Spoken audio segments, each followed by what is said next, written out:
गुरुदेव, इनका प्रश्न है कि उनके परिवार में किसी की मृत्यु हो गई है। क्या गुरुजी पातक की वजह से 16 बुधवार तक जो ये गणेश अथर्वशीर्ष का पाठ कर रहे थे उसे बीच में छोड़ना रहेगा या 13 दिन के बाद दोबारा से सारा उपाय करना रहेगा? इनका प्रश्न है। किसी भी तरह के जो पाठ हैं, पहले तो हमारी शौक संवेदनाएं आपके परिवार के प्रति, जो भी दिवंगत आत्मा है वो कभी वापस आ नहीं सकती और उनकी पूर्ति कभी होती भी नहीं है। और सच्ची बात तो ये है कि जब वो नहीं रहते तब हमें उनके महत्व का अधिक पता चलता है, लेकिन तब हम कुछ कर नहीं सकते। तो ये ऐसी हमारी सामाजिकता ऐसी ही है, हमारे परवरिश ऐसे ही होती है कि जब तक कोई चीज़ उपलब्ध है उसके बारे में हम थोड़े लापरवाह होते हैं। जब वो चीज़ हमसे पृथक हो जाती है, हमसे रिक्त हो जाती है, हम उससे दूर हो जाते हैं, तब हमें उसकी अहमियत का पता चलता है, उसकी विशेषता का आभास होता है, ज्ञान होता है। तो रही बात ये कि जब भी कोई भी पाठ, ऐसा निर्दिष्ट पाठ जिसमें पुनरुक्ति छिपी हो, जैसे 40 बार पढ़ना है कि 50 बार पढ़ना है कि 108 बार पढ़ना है कि 54 बार पढ़ना है कि कितना बार पढ़ना है, उसका अगर कोई ऐसा संकल्प है तो उसको संकल्प को किस तरह से आपने नियोजित किया है। आपने ये कहा है कि जब तक मुझसे संभव होगा मैं 16 बार गणेश अथर्वशीर्ष करूँगा, तो कोई प्रॉब्लम नहीं है, 13वें दिन के बाद से फिर आप कर लें। और हमेशा संकल्प को मुक्त रखना चाहिए, आपके मन पर अपराध बोध नहीं होगा।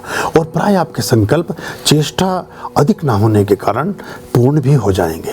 लेकिन जैसे ही हम किसी चीज़ को बांधते हैं कि 100 दिन में मैं 800 बार हनुमान चालीसा करूँगा, अब आपको लूज मोशन लगा ही लगा, अब आप बीमार पड़े ही पड़े, अब आपको कोई दुनिया की ताकत बचा नहीं सकती, क्योंकि वो जो गण हैं वो होने नहीं देंगे। क्योंकि फिर तो मुक्त रखिए, चाहे 500 बार कर लीजिए, 1000 बार, 10,000 बार कर लीजिए, तो वो आप देखेंगे मूल विचार क्या था संकल्प का जब आपने प्रारंभ किया।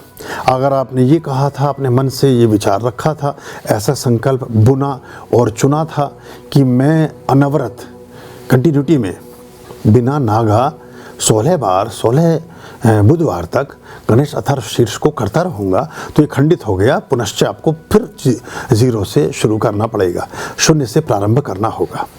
और अगर ये मुक्त संकल्प था तो जब बाकी सूतक पातक की क्रियाएं जहाँ भी पूरी होती जाए उसके बाद फिर से वो पाठ आपका उसमें काउंट होता चला जाएगा। तो उसमें कोई ऐसी चिंता वाली बात है नहीं। खुश रहिए।